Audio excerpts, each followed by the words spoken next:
नमस्कार। पुनः स्वागत है आपका अपने चैनल पॉलिटिकल साइंस। प्यारे बच्चों, समय आपका होता है। चाहो तो इसे सोना बना लो, चाहो तो इसे सोने में गुजार दो। एक दिन में 24 घंटे होते हैं और 24 घंटों में 1440 मिनट होती है। 1440 मिनट में एक मिनट का क्या महत्व होता है, यही मैं बताने जा रहा हूं। एक मिनट में हमारे शरीर में, प्रति एक मिनट में हमारे शरीर में 3 करोड़ कोशिकाएं मर जाती है। एक मिनट में बिल गेट्स $15,000 कमा लेता है। एक मिनट में इस संसार में 360 जगह अलग अलग बिजली गिर जाती है। एक मिनट में इस संसार में 258 बच्चे पैदा होते हैं। एक मिनट में 168 करोड़ ईमेल भेजी जाती है। एक मिनट में 1 करोड़ सिगरेट पी जाती है और एक मिनट में कई सौ लोग सिगरेट पीने से मर जाते हैं। यानी वक्त आपका है, वक्त को आप किसी प्रकार भी आप चला सकते हो। कहते हैं चरेवेती का नियम लागू होना चाहिए, चलते रहो का नियम लागू होना चाहिए। कहते हैं सपनों की मंजिल पास नहीं होती, सपनों की मंजिल पास नहीं होती, ये जिंदगी हर दम उदास नहीं होती। अपने ईश्वर पर यकीन रखिए, कभी कभी हमें वो मिल जाता है जिसकी हमें आस नहीं होती, जिसकी हमें आस नहीं होती। इसी आस के साथ शुरू करते हैं अपने इस पॉलिटिकल साइंस के टॉपिक मूल अधिकार से संबंधित। मूल अधिकार में हम स्वतंत्रता का मूल अधिकार पढ़ रहे हैं। हमने अनुच्छेद 19, 20, 21 पढ़ लिया है। नेक्स्ट अनुच्छेद 22 कुछ दशाओं में गिरफ्तारी और निवारक निरोध। अनुच्छेद 22 ये कहता है कि जब किसी व्यक्ति को गिरफ्तार किया जाए तो उसे 2-3 बातें पूछी जाती है। नंबर 1, गिरफ्तारी का कारण पूछना। नंबर 2, 24 घंटे के अंदर अंदर उसे न्यायाधीश के समक्ष पेश किया जाए। नंबर 3, उसे मनपसंद का वकील करने की आजादी हो। ये अनुच्छेद 22 हमें बतलाता है। अनुच्छेद 22 में ही निवारक निरोध है। सामान्य गिरफ्तारी और निवारक निरोध में एक अंतर होता है। निवारक निरोध में किसी व्यक्ति को जुर्म करने से पहले ही गिरफ्तार किया जा सकता है। पुनः बता रहा हूं, निवारक निरोध में किसी व्यक्ति को जुर्म यानी अपराध करने से पहले ही गिरफ्तार किया जा सकता है और इसके तहत गिरफ्तार व्यक्ति को 3 माह तक जेल में रखा जा सकता है। अगर 3 माह से ज्यादा रखना हो तो न्यायाधीशों की एक कमेटी बनेगी। कमेटी की सिफारिश पर निवारक निरोध के अधीन ज्यादा भी रखा जा सकता है। यह है निवारक निरोध। अलग अलग देशों में, कई देशों में आपातकाल में निवारक निरोध लागू होता है, जबकि भारत में सामान्य अवस्था और आपातकाल दोनों में निवारक निरोध लागू होता है। तो मैं डीपली पढ़ाने जा रहा हूं अनुच्छेद 22। अनुच्छेद 22 में 3 बातों का प्रावधान है। अनुच्छेद 22 है, 22 में मुख्य 3 बातें हैं। नंबर 1, हिरासत का कारण जानना। हिरासत का कारण जानना, कारण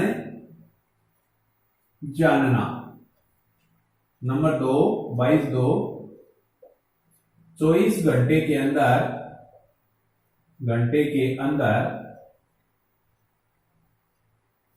न्यायाधीश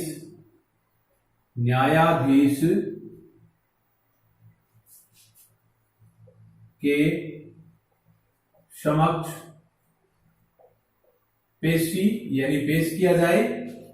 नंबर 3,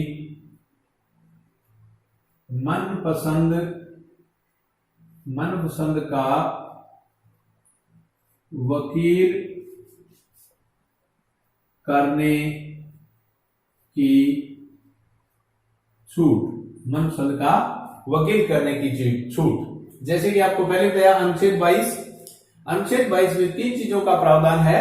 22(1), 1, 2, 3 आगे पीछे कैसे भी कर सकते हैं। हिरासत का कारण जानना, कोई व्यक्ति या कोई संस्था किसी को गिरफ्तार करे तो उस व्यक्ति के पास अधिकार है कि उसे कारण बताए, किस कारण से गिरफ्तार किया है, हिरासत का कारण जानना। जब किसी को गिरफ्तार कर लिया जाए, गिरफ्तार व्यक्ति को 24 घंटे के अंदर अंदर न्यायाधीश के समक्ष पेश किया जाए। ध्यान रखे, ये आने जाने के टाइम को छोड़कर, यानी लाने के समय, लाने और ले जाने के समय को छोड़कर आने जाने के टाइम को छोड़कर होता है। नंबर 3, मनपसंद का वकील करने की छूट। ये अधिकार भारतीयों का है, विदेशी लोगों को ये नहीं है। मनपसंद का, जब कसाब को फांसी दी जानी थी उससे पहले उन्होंने वकील करने की छूट मांगी थी, लेकिन विदेशियों को अनुच्छेद 22 प्रावधान है ही नहीं। अब देखिए, निवारक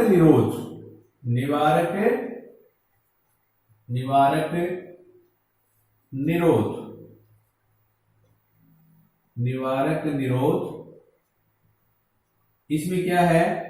अपराध से पूर्व गिरफ्तारी, संदेह के आधार पर गिरफ्तारी, संदेह के आधार पर, यानी अपराध से पूर्व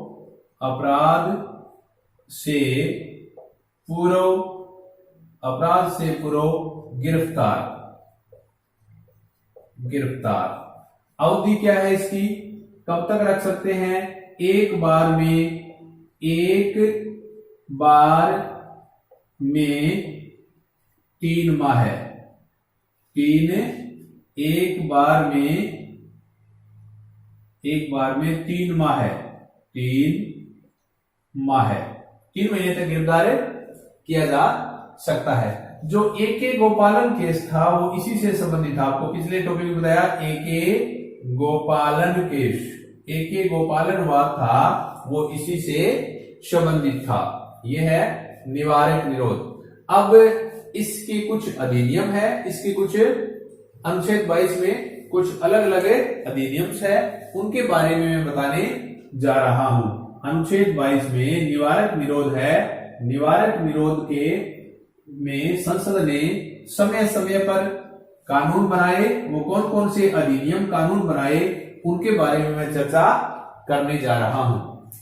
पहला है निवारक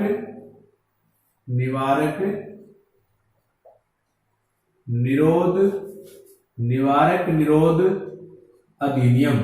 निवारक निरोध अधिनियम 1950 में बना और 1969 में समाप्त कर दिया गया। निवारक निरोध वही है, संदेह के आधार पर 3 माह तक गिरफ्तार किया जा सकता है। 1950 में बनाया गया और कब उसे समाप्त कर दिया गया? उसे 1969 में समाप्त कर दिया गया। Number 2,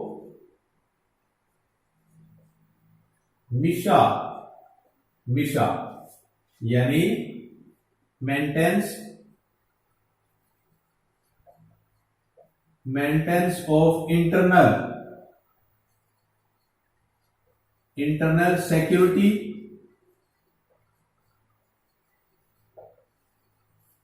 security act. मिशा यानी इसको हिंदी में कहेंगे आंतरिक सुरक्षा व्यवस्था अधिनियम। आंतरिक सुरक्षा व्यवस्था अधिनियम। आंतरिक सुरक्षा व्यवस्था अधिनियम 1971 में बनाया गया और 1979 में इसे समाप्त कर दिया गया। इसे कहते हैं नंबर 2 मिशा यानी आंतरिक सुरक्षा व्यवस्था अधिनियम। कब बनाया गया? 1971 में बनाया गया, इंदिरा गांधी के टाइम में, और 1979 में इसे समाप्त कर दिया गया। इसका 1975 में जब इंदिरा गांधी ने आपातकाल लगाया तो इसका 1975 में दुरुपयोग हुआ था। इसका बहुत दुरुपयोग हुआ था। और मीसा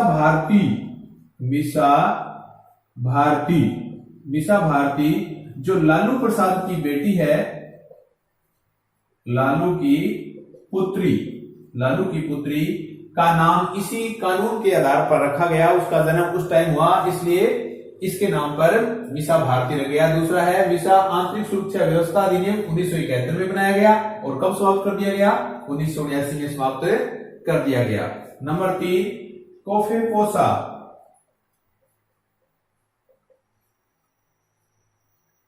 कोफेपोसा यानी विदेशी मुद्रा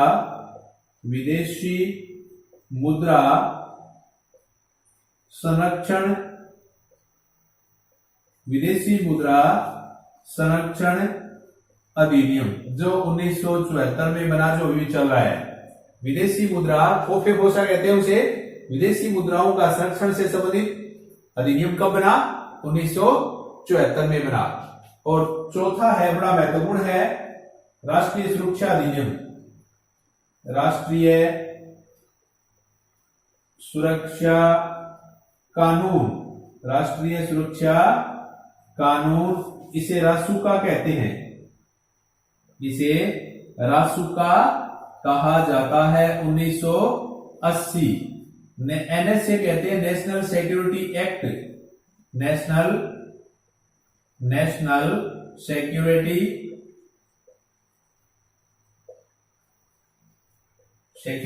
एक्ट, नेशनल सिक्योरिटी एक्ट, इसे क्या कहते हैं? एनएसए। ये बड़ा महत्वपूर्ण है आज के टाइम में। राष्ट्रीय सुरक्षा कानून आज भी है। जब सांप्रदायिक दंगे या ऐसे प्रतीत हो कि यह व्यक्ति संप्रदाय के आधार पर दंगे करवा सकता है, कानून व्यवस्था बिगाड़ सकता है, उस पर रासुका लगा दिया जाता है। और वर्तमान में देखा जाए तो गोरखपुर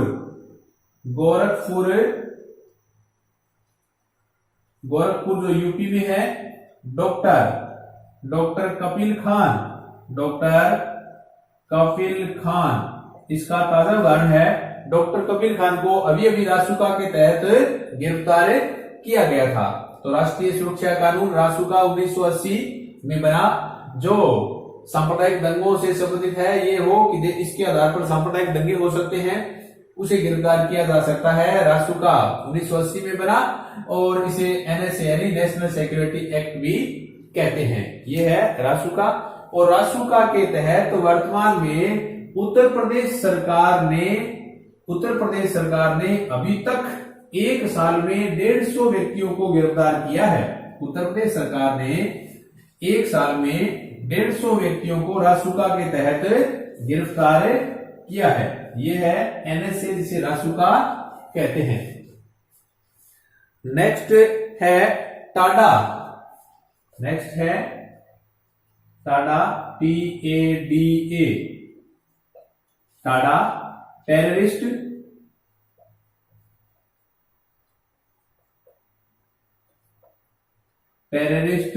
एंड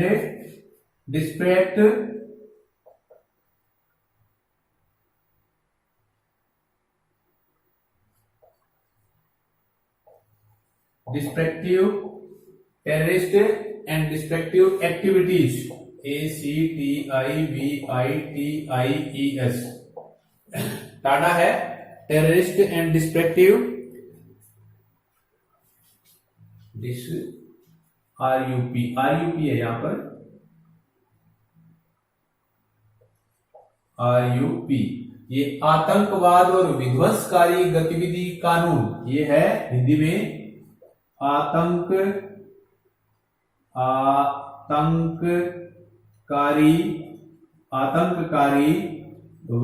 व विध्वंसकारी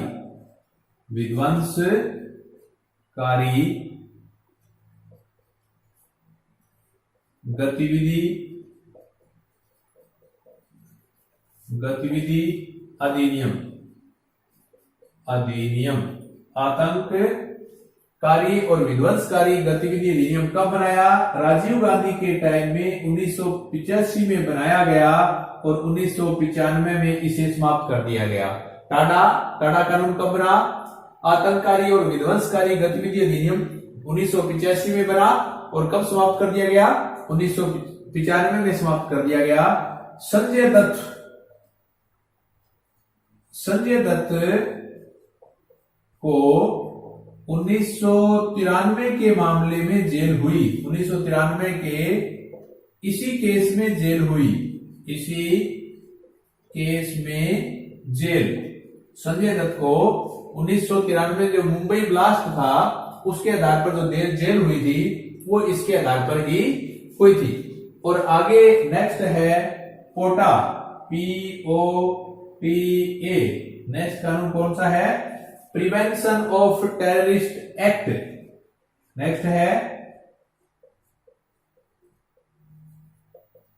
प्रिवेंशन ऑफ टेररिस्ट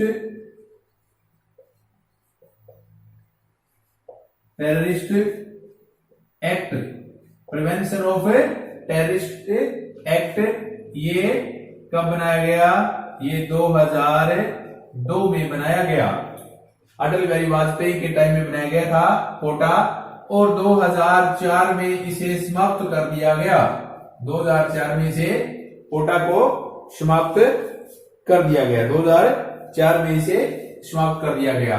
पोटा है जो है आतंकवाद निरोधी अधिनियम, हिंदी में क्या कहेंगे? आतंकवाद निरोधी अधिनियम, आतंकवाद निरोधी अधिनियम। ये थे कुछ अधिनियम जो अनुच्छेद 22 के तहत बनाए गए थे। अनुच्छेद 22 में निवारक निरोध अधिनियम 1950 में बना, 1969 में उसे हटा दिया गया था। दूसरा है मिसा आंतरिक सुरक्षा व्यवस्था अधिनियम 1971 में बना और 1979 में हटा दिया गया। तीसरा है विदेशी मुद्रा संरक्षण अधिनियम 1974 में बना, और चौथा बड़ा महत्वपूर्ण है राष्ट्र का राष्ट्रीय सुरक्षा कानून 1980 में बना, और जो आज भी लागू है। यूपी में कई व्यक्तियों को गिरफ्तार किया है। हाल ही की घटना है, गोरखपुर के डॉक्टर कपिल खान को इसी के आधार पर गिरफ्तार किया है। नेक्स्ट है आतंकवादी विध्वंसकारी गतिविधि अधिनियम, जो टाडा कहते हैं, और टाडा 1985 में बना और 1995 में हटा दिया गया। और कोटा prevention of terrorist act, prevention of terrorist act आतंकवाद निरोधी अधिनियम, जो 2002 में अटल बिहारी वाजपेयी के टाइम में बनाया गया और 2004 में कांग्रेस गवर्नमेंट आई तो हटा दिया गया। ये थे 19 अनुच्छेद 22 के तहत कुछ प्रावधान। नेक्स्ट है तीसरा मूल अधिकार है शोषण के विरुद्ध अधिकार। तीसरा जो मूल अधिकार है वो है शोषण के विरुद्ध अधिकार। शोषण के विरुद्ध अधिकार।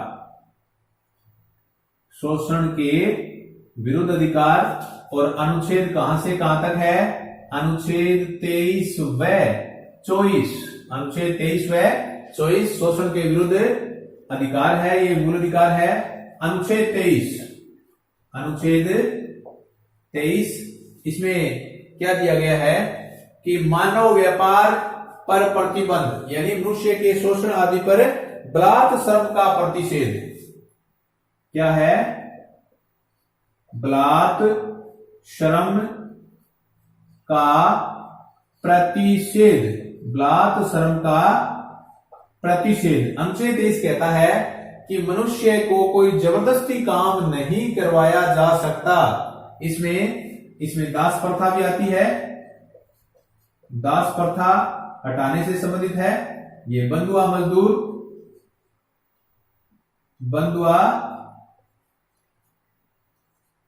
मजदूरी से संबंधित है, और ये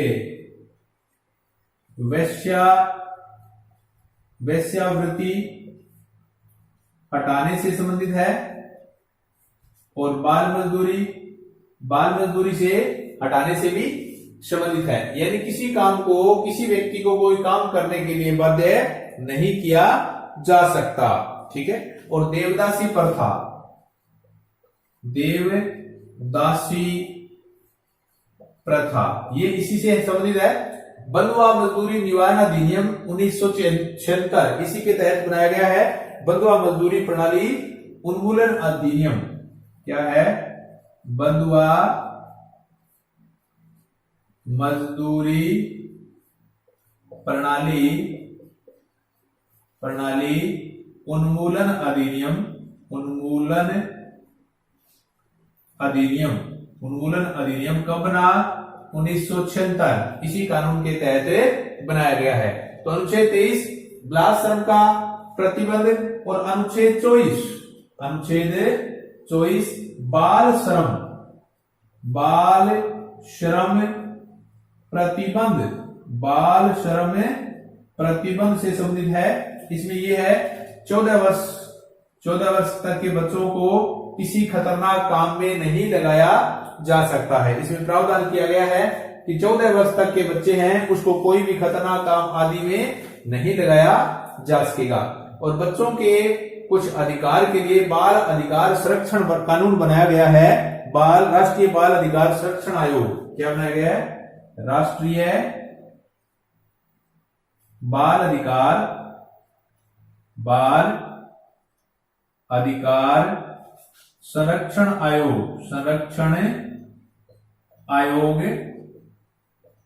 आयोग कब बना? 2007 में बना। इसमें सदस्य कितने होते हैं? सदस्य बराबर 6 होते हैं। और इसका कार्यकाल कितना होता है? कार्यकाल 3 वर्ष। तो ये था तीसरा मूल अधिकार, शोषण के विरुद्ध अधिकार। 2 अनुच्छेद है, अनुच्छेद 23 और 24। अनुच्छेद 23 में क्या है? बलात् श्रम का प्रतिबंध, किसी व्यक्ति को जबरदस्ती काम नहीं करवाया जा सकता। अनुच्छेद 24 बाल श्रम, 14 वर्ष से कम उम्र के बच्चों को खतरनाक काम में नहीं लगाया जा सकता। और इसमें है राष्ट्रीय बाल अधिकार संरक्षण आयोग, इसमें भी बच्चों की उम्र 0 से 18 वर्ष तक दी है। 0 से 18 वर्ष है। इसमें बाल श्रम प्रतिबंध यहाँ 14 वर्ष है, लेकिन राष्ट्रीय बाल अधिनियम संरक्षण आयोग जो 2007 में बना, इसमें 0 से 18 वर्ष तक के बच्चों का संरक्षण का प्रावधान किया गया है। तो ये तीसरा मूल अधिकार पूरा हुआ। बड़ा अधिकार आसान है। शोषण के विरुद्ध अधिकार, शोषण के विरुद्ध अधिकार में कौन कौन से अनुच्छेद है? 2 अनुच्छेद है। अनुच्छेद 23 में क्या है? जबरदस्ती काम नहीं करवाया जा सकता। बलात् यानी जबरदस्ती काम नहीं करवाया जा सकता। बाल श्रम पर रोक। और अनुच्छेद 24 बाल श्रम पर रोक। आगे जो नेक्स्ट है धार्मिक स्वतंत्रता का अधिकार। आगे है धार्मिक स्वतंत्रता, धार्मिक स्वतंत्रता का अधिकार। धार्मिक स्वतंत्रता का अधिकार अनुच्छेद कहां से कहां तक है? अनुच्छेद 25 से 28 तक 4 अनुच्छेद है। इसमें धार्मिक स्वतंत्रता है। इसमें 4 अनुच्छेद पड़ेंगे। अनुच्छेद 25 में क्या है? अंतःकरण की स्वतंत्रता, अंतःकरण की स्वतंत्रता, अंतःकरण की स्वतंत्रता।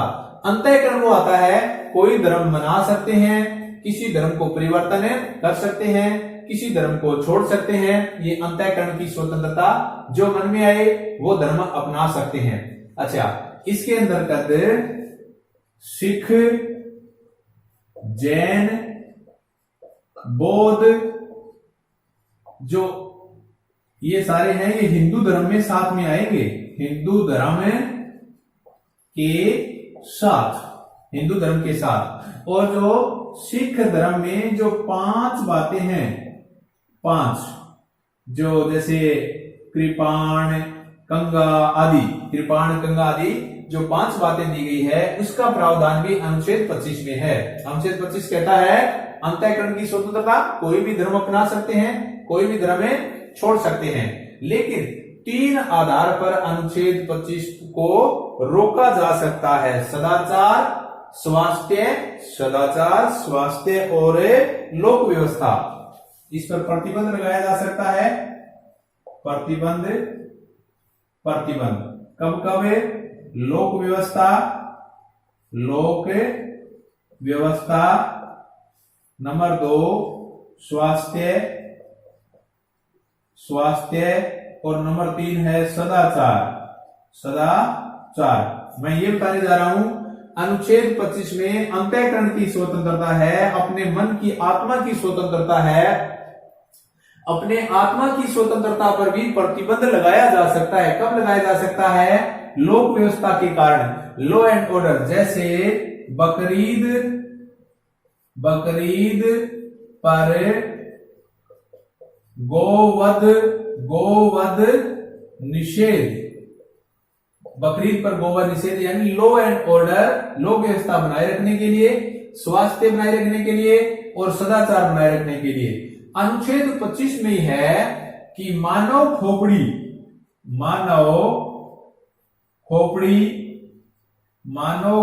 के साथ कोई नृत्य यानी तांडव आदि नहीं किया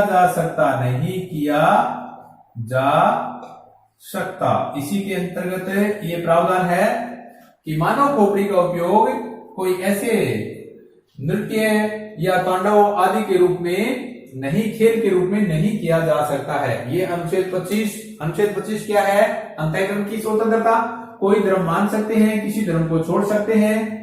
सिख धर्म, बौद्ध धर्म, जैन धर्म इसमें आते हैं। और अनुच्छेद 25 पर प्रतिबंध किस कारण लगाया जा सकता है? लोक व्यवस्था 1, स्वास्थ्य 2 और सदाचार 3, इनके आधार पर प्रतिबंध लगाया जा सकता है। अनुच्छेद 25। नेक्स्ट है धार्मिक कार्यों के प्रबंध की स्वतंत्रता। अनुच्छेद 26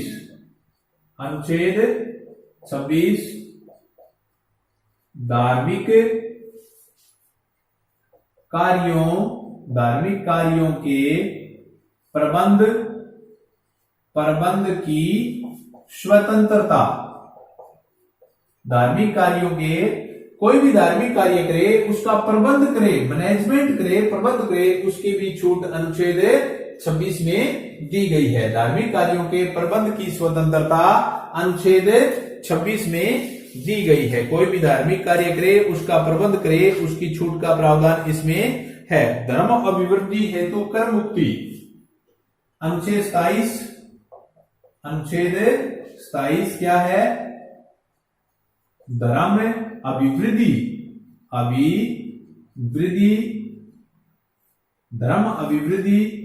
हेतु कर मुक्ति, यानी धार्मिक कार्यों में कुछ कर में छूट दी जा सकती है। कर और शुल्क में अंतर होता है, यहां मैं अंतर बताने जा रहा हूं। कर और शुल्क में क्या अंतर है? ये क्या है? ये बिना सेवा के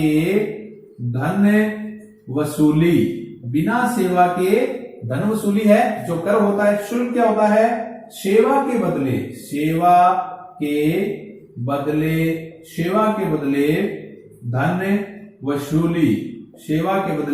धन वसूली। ये टैक्स और नीचे शुल्क में अंतर होता है। अनुच्छेद 27 कहता है अगर कोई धार्मिक कार्यों में वृद्धि हो तो उनकी वृद्धि के लिए कुछ कर में छूट दी जा सकती है। कर और शुल्क में क्या अंतर है? कर क्या होता है? बिना सेवा के बदले ही टैक्स लगता है। जैसे गवर्नमेंट कर्मचारी पर जो टैक्स या एक जो उद्योगपति है उसको टैक्स भरना पड़ता है, उसकी निश्चित एक सीमा रेखा होती है, वो बिना सेवा के बदले। लेकिन शुल्क क्या होता है? सेवा के बदले शुल्क वसूला जाता है। अनुच्छेद 27 और अनुच्छेद 28 नेक्स्ट है। अनुच्छेद 28 ये है सार्वजनिक संस्थान में धार्मिक शिक्षा निषेध। ये क्या है? सार्वजनिक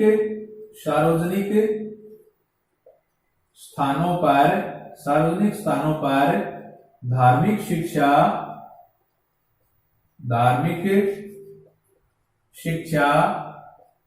निषेध। अगर कोई सरकारी संस्थान है तो वहां धर्म विशेष की शिक्षा नहीं दी जा सकती। अनुच्छेद 28 कहता है अगर कोई सार्वजनिक सरकारी संस्थान है तो वहां धार्मिक शिक्षा नहीं दी जा सकती। अगर कोई स्पेशल धार्मिक संस्थान है वहां दी जा सकती है। अगर कोई धार्मिक संस्थान है, चाहे उसको गवर्नमेंट फंड क्यों न दे रही है, तो वहां सार्वजनिक वो धर्म विशेष की शिक्षा दी जा सकती है। लेकिन सार्वजनिक संस्थानों में धार्मिक शिक्षा का निषेध है। ये है धार्मिक स्वतंत्रता का अधिकार, अनुच्छेद 25। अंतःकरण की स्वतंत्रता, धार्मिक स्वतंत्रता, अनुच्छेद 26। धार्मिक कार्यों के प्रबंध की स्वतंत्रता, अनुच्छेद 27। धर्म की अभिवृद्धि के लिए टैक्स कर से मुक्ति, अनुच्छेद 28। सार्वजनिक स्थानों पर धार्मिक शिक्षा का निषेध होना चाहिए। ये था धार्मिक स्वतंत्रता का अधिकार। जो नेक्स्ट मूल अधिकार है वो है संस्कृति और शिक्षा का अधिकार। नेक्स्ट मूल अधिकार है वो संस्कृति व शिक्षा का अधिकार। नेक्स्ट है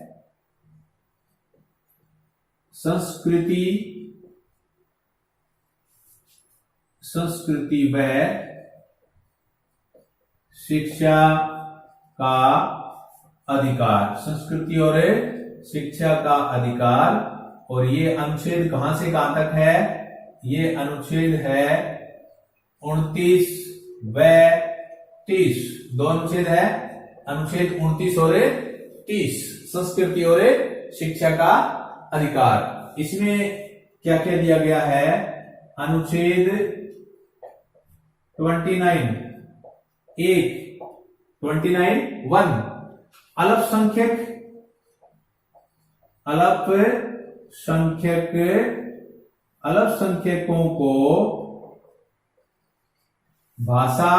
अल्पसंख्यकों को भाषा, लिपि, संस्कृति, अल्पसंख्यकों को भाषा, लिपि, संस्कृति आदि की वृद्धि का अधिकार। अल्पसंख्यक वर्ग है वो अपनी भाषा जान सकते हैं, लिपि जान सकते हैं, संस्कृति जान सकते हैं और उनकी वृद्धि कर सकते हैं। लेकिन जरूर ध्यान दें, अनुच्छेद 29(1) ये दोनों के लिए है। ये अल्पसंख्यक के लिए भी है और ये बहुसंख्यक दोनों के लिए है। अल्पसंख्यक के लिए भी है और बहुसंख्यक के लिए भी है। ये दोनों के लिए है। ये है अनुच्छेद 29(2). इसमें क्या है? अनुच्छेद 29(2) में राज्यों का शिक्षण संस्थानों में प्रवेश। इसमें क्या है? शिक्षण संस्थानों में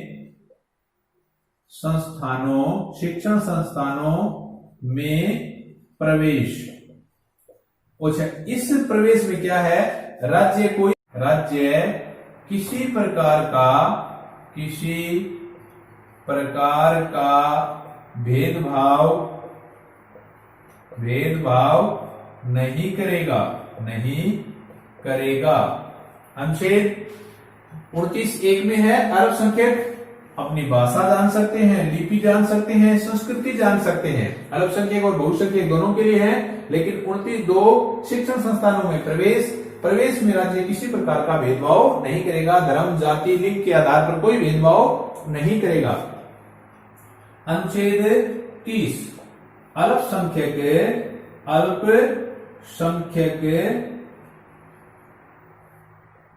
शिक्षण संस्थान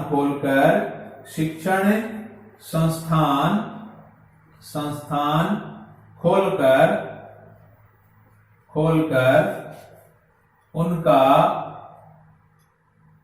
उनका प्रबंध कर सकते हैं।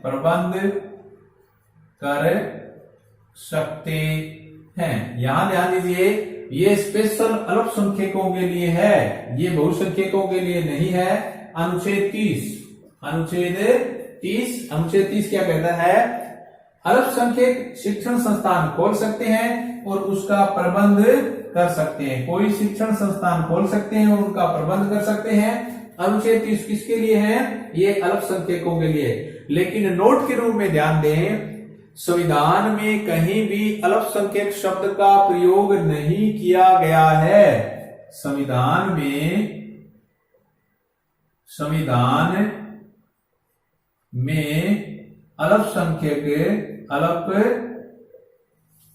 अल्पसंख्यक शब्द नहीं है, नहीं है, अल्पसंख्यक नहीं है। और ये धर्म और भाषा, धर्म और भाषा के आधार पर अल्पसंख्यकों का दर्जा दिया गया है। तो अनुच्छेद संस्कृति और शिक्षा का अधिकार, दो अनुच्छेद है, अनुच्छेद 29 और 30। 29(1) में अल्पसंख्यक भाषा, लिपि, संस्कृति की वृद्धि कर सकते हैं, इसमें अल्पसंख्यक और बहुसंख्यक दोनों हैं। अनुच्छेद 29(2) शिक्षण संस्थानों में प्रवेश राज्य है, कोई धार्मिक आधार पर भेदभाव नहीं करेगा। लेकिन अनुच्छेद 30 स्पेशल अल्पसंख्यकों के लिए है, अल्पसंख्यक शिक्षण संस्थान खोल सकते हैं और उसका प्रबंध कर सकते हैं। लेकिन ध्यान दें, संविधान में कहीं भी अल्पसंख्यक शब्द का प्रयोग नहीं किया गया है, संविधान में अल्पसंख्यक शब्द का ही प्रयोग नहीं किया गया है। और सबसे महत्वपूर्ण अधिकार जो पढ़ने जा रहे हैं, जिसे डॉक्टर अंबेडकर साहब ने इसे संविधान की आत्मा कहा, इस मूल अधिकार को संविधान की आत्मा कहा, वो हम नेक्स्ट पढ़ने जा रहे हैं। वो है संवैधानिक उपचारों का अधिकार। छठा मूल अधिकार है संवैधानिक उपचारों का अधिकार। संवैधानिक उपचारों का अधिकार, संवैधानिक उपचारों का अधिकार। मैं यहां दो अनुच्छेद लिख रहा हूं, एक 32 है, एक 226 है। अगर सुप्रीम कोर्ट में जाए तो अनुच्छेद 32 और अगर हाई कोर्ट में जाए तो अनुच्छेद 226। संवैधानिक उपचारों का अधिकार बड़ा महत्वपूर्ण है। डॉक्टर अंबेडकर साहब ने इसे क्या कहा? संविधान की आत्मा कहा। क्या कहा? संविधान की आत्मा।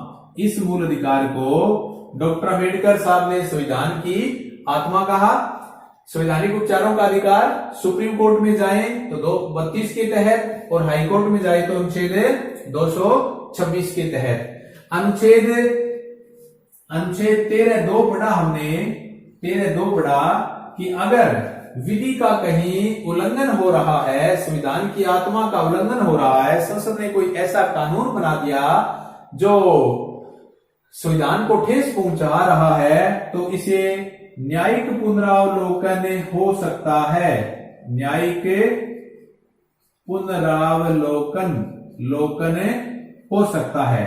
और इसमें अनुच्छेद इन दोनों के तहत, चाहे सुप्रीम कोर्ट हो चाहे हाई कोर्ट हो, चाहे सुप्रीम कोर्ट हो चाहे हाई कोर्ट हो, इनमें 5 प्रकार की याचिका यानी रिट, 5 प्रकार की याचिका यानी रिट लगाई जाती है। 5 प्रकार की याचिका कौन कौन सी है यहां मैं बताने जा रहा हूं।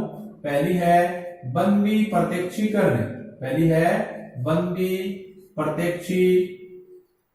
प्रत्यक्षीकरण,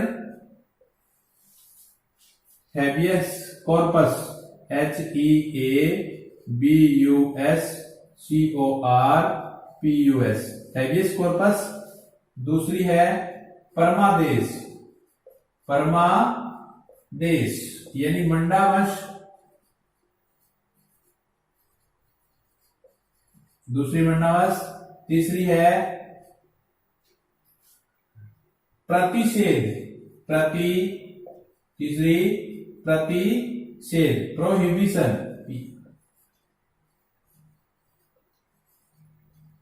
तीसरी प्रोहिबिशन। और चौथी है उत्प्रेषण, सर्सियोररी, CERTIORARI, सर्सियोररी। और पांचवी है अधिकार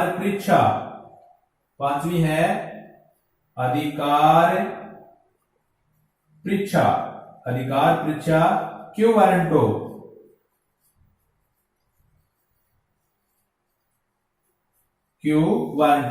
सुप्रीम कोर्ट और हाई कोर्ट 5 प्रकार की रिट जारी कर सकते हैं। पहली है बंदी प्रत्यक्षीकरण, हैबियस कॉर्पस। दूसरी है परमादेश, मंडावस। तीसरी है प्रतिषेध। चौथी उत्प्रेषण। ये कब बनाई जाती है? ये व्यक्ति को सशरीर उपस्थित करो, व्यक्ति को सशरीर, व्यक्ति को सशरीर उपस्थित करो। इसका मतलब है बंदी प्रत्यक्षीकरण, किसी व्यक्ति ने या संस्था ने किसी को अवैध रूप से अगर हिरासत में ले लिया है, अवैध रूप होना चाहिए, तो उसे कोर्ट कहेगा व्यक्ति को सशरीर उपस्थित करो। अगर हिरासत में वैध या कानूनी रूप से लिया है तो नहीं लग सकती। परमादेश का शाब्दिक अर्थ होता है हम आदेश देते हैं, हम आदेश देते हैं। सरकारी कर्तव्य का पालन न करने पर अगर कोई व्यक्ति या संस्था सरकारी आदेशों की पालना न करे तो परमादेश हम आदेश देते हैं, परमादेश हम आदेश देते हैं। और प्रतिषेध का मतलब होता है मना करना। ये न्यायिक भी है और अर्ध न्यायिक भी है, न्यायिक भी है और अर्ध न्यायिक भी है। कहने का मतलब ये न्यायालय को भी है और अन्य सरकारी संस्थान, सरकारी अधिकारियों को भी है। अगर कोई न्यायालय या सरकारी संस्थान अपने कार्य क्षेत्र से बाहर जाकर काम करते हैं तो ये मना कर देते हैं, ये कार्रवाई करते वक्त उस टाइम में मना कर देते हैं। और ये है उत्प्रेषण। उत्प्रेषण का मतलब होता है ऊपर भेजना। ये भी न्यायिक यानी न्यायालय को भी है और अर्ध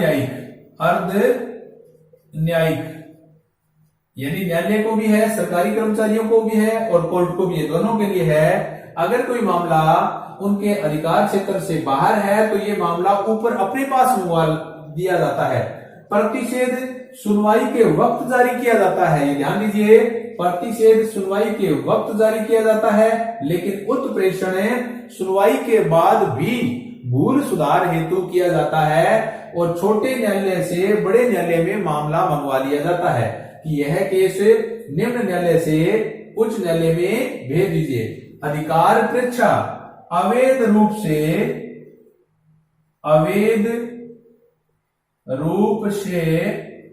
पद धारण करने पर पूछना।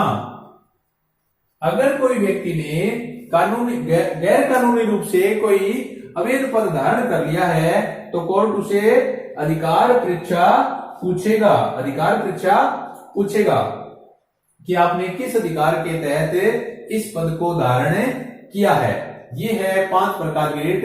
हाई कोर्ट भी लगा सकता है, सुप्रीम कोर्ट भी लगा सकते हैं, दोनों 5 प्रकार की रिट लगा सकते हैं। लेकिन थोड़ा ध्यान दीजिए, सुप्रीम कोर्ट ये मूल अधिकारों से संबंधित है, मूल अधिकारों से संबंधित रिट लगा सकता है, जबकि हाई कोर्ट मूल अधिकारों से भी लगा सकता है और कानूनी अधिकारों से भी संबंधित लगा सकता है। ध्यान दीजिए, सुप्रीम कोर्ट है वो रिट ओनली मूल अधिकारों पर ही लगाता है 5 रिट, जबकि हाई कोर्ट मूल अधिकारों के साथ साथ कानूनी अधिकारों पर भी 500 रिट लगाता है। नंबर दो अंतर, हाई कोर्ट का कार्य क्षेत्र राज्य के अंदर होता है। अनुच्छेद 226 का कार्य क्षेत्र राज्य के अंदर होता है, जबकि अनुच्छेद 32 का कार्य क्षेत्र पूरे भारतवर्ष में कहीं भी होता है, क्योंकि ये सुप्रीम कोर्ट का मामला है, ये पूरे भारत में होता है। नंबर 3 अंतर बताऊं मैं, आमतौर पर कोई व्यक्ति हाई कोर्ट भी जा सकता है और सुप्रीम कोर्ट भी जा सकता है। इस रिट के लिए